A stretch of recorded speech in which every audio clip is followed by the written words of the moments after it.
BNP করেন ভালো কথা, 5 বছরও ছিলেন না ভালো কথা, আওয়ামী লীগের সাথে আঘাত করে চলেছেন সেটাও ভালো কথা, সেটাও মেনে নেব।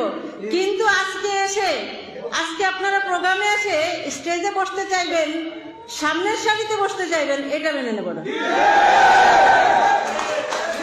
আওয়ামী লীগের সাথে আঘাত কারা কারা করছেন, কারা কারা ছিলেন না, আন্ডারগ্রাউন্ডে ছিলেন, সবাই কিন্তু জানি আমরা, এলাকার মানুষ। আপনারা ছিলেন ভালো কথা, ছিলেন যেভাবে ছিলেন, আমরা দল হিসাবে আপনাদের ওইটুকু মার্জনা করে দিয়েছি। আপনারা আসেন, আমাদের সাথে আসেন, আমরা আপনাদেরকে ছেড়ে যাব না। হয়তো অতীতে আপনাদের অনেক ত্যাগ তিতিক্ষা আছে দলের প্রতি, সেটুকু মূল্যায়ন আমরা করব। কিন্তু তাই বলে যারা এতদিন ধরে রাস্তায় সংগ্রাম করেছে, যারা এই আন্দোলনে 12 বছরে ফ্যাসিস্টের বিরুদ্ধে আন্দোলন করতে গিয়ে মামলার আসামি হয়েছে, নির্যাতনের শিকার হয়েছে বিভিন্ন ভাবে, তাদেরকে সরাই দিয়ে আপনার সামনের সারিতে এসে বসার চেষ্টা করবেন, সেটা মেনে নেব না।